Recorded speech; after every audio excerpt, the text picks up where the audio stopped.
ભાવનગર જિલ્લાના મહુવામાં ગઈકાલે 7 ઇંચથી વધુ વરસાદ ખાબક્યો છે। ભાવનગર જિલ્લાના મહુવામાં ગઈકાલે 7 ઇંચથી વધુ વરસાદ પડ્યો। આખા ગુજરાતમાં થયેલ કમોસમી વરસાદ સાથે ભાવનગર જિલ્લો પણ 3 દિવસથી ચોમાસા જેવા માહોલમાં ઘેરાયો છે। જિલ્લાના બધા તાલુકાઓમાં ઓછો વધુ વરસાદ પડ્યો છે, ત્યારે મહુવામાં તો એક દિવસમાં 7 ઇંચથી વધુ વરસાદ પડવાથી જનજીવન ખોરવાયું છે। ખેડૂતો સહિત સામાન્ય લોકો પણ પાણી ભરવાથી કે છાપરાઓ ઉડવાથી, વૃક્ષો પડવાથી પરેશાન થયા છે, તથા ખેડૂત આગેવાનોએ સરકાર પાસે નુકસાનનો સર્વે કરાવી મદદની માંગણી પણ કરેલી છે।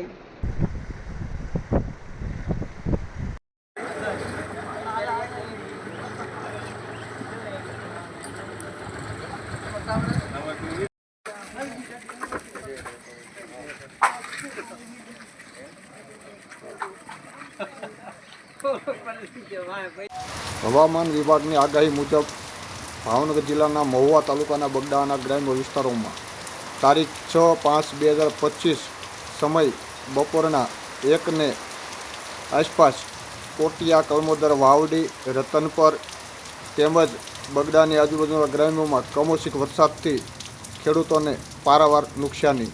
આજે વાત કરીએ તો ભાવનગર જિલ્લાના મહુવા તાલુકાના કોટિયા, કલમોદર, વાવડી, રતનપર, બગદાણા તેમજ ટીટોડિયા, ધરાઈ આ ગામમાં આજે બપોરે તડાકા ભડાકા સાથે વરસાદ વરસી રહ્યો છે। તો આ વિસ્તારના ખેડૂતોને વધારેમાં વધારે નુકસાન તલ, સિંગ તેમજ સૂકો ઘાસચારો તેમજ બાગાયતીમાં કેરી, પોપૈયાને વધારે નુકસાન થયેલ છે।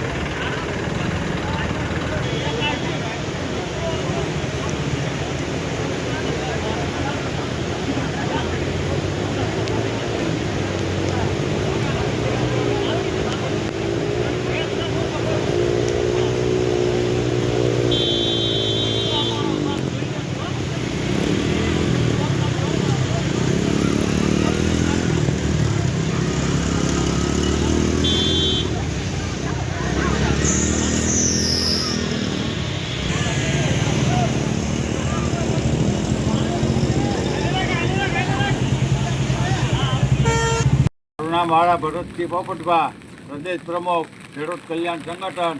આજે જે માવઠાનો વરસાદ અતિ પડ્યો એ અમારા તરડી, વાલાવા, ભાદોડ, હટરા અને લગભગ અમને સમાચાર મળ્યા ત્યાં સુધી સાર્વત્રિક જિલ્લામાં અને મહુવા તાલુકામાં ખૂબ મોટા પ્રમાણમાં વરસાદ થયો। આશરે 2 ઇંચની આસપાસ, પણ તરડીની અંદર ખૂબ વરસાદ પડ્યો અને 2:30 વાગ્યાની આસપાસ જે BSNLનો વર્ષો જૂનો જે ટેલિફોનનો ગ્રામ પંચાયતને આપેલો ટાવર હતો એ એકાએક ધરાશયી થતાં જીવતા વીજ વાયર ઉપર પડવાથી ગામમાં અફડાતફડી મચી અને આગેવાનોએ અને લોકોએ સતર્કતા દાખવી અને તાત્કાલિક ધોરણે પેન જેવા 2 ટ્રેક્ટરો મંગાવી અને વાયરને ટાવરને ઊંચો કરી અને વાયર જુદો પાડ્યો। અત્યારે જાણવા મળ્યું છે કે તાલુકાના ઘણા બધા આ ફીડરમાં ઝાડવા, વૃક્ષો પડી ગયા છે અને પોલ ધરાશાયી થયા, એટલે 2 દિવસ સુધી વીજ પુરવઠો આપવામાં નહીં આવે અને ખેડૂતોને ખેતીવાડીમાં જે પાકો હતા એમાં ખાસ કરી મહુવા અને તળાજા તાલુકો સૌરાષ્ટ્રમાં ખૂબ પાણી હોવાથી અત્યારે ઉનાળો પાક છે, એટલે બાજરી, તલ, સિંગ, મગ અને ડુંગળી મોટા પ્રમાણમાં ખેડૂતોને નુકસાન થયું। એટલે પછી આના કોઈ આધાર કે પુરાવા કે સર્વે કરવાની કોઈ જરૂર નથી। આ વરસાદ જ એની પૂરી સાબિતી છે કે માવઠાના વરસાદથી ખેડૂતોને મોટું નુકસાન થયું।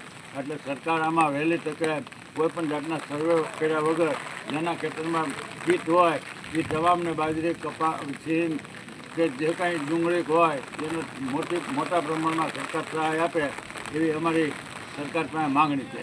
જય હિન્દ, જય ભારત। સમાજ માટે, સત્ય માટે, સત્યપૂર્ણ સમાચાર પ્રસારણ આપના મોબાઈલ પર તરત જ લાઈક કરો, શેર કરો અને સબસ્ક્રાઈબ પણ કરો, અને હા, ઘંટડી વગાડવાનું ન ભૂલશો। આભાર। સમાજ માટે સત્ય સાથે સત્યપૂર્ણ અહેવાલ, સમાચાર તથા જાહેરાત પ્રસારિત કરવા સંપર્ક સાધો। સત્યપુંજ સમાચાર પ્રસારણ, લબ્ધિ કોમ્પ્લેક્સ, તાલુકા પંચાયત સામે, સિહોર।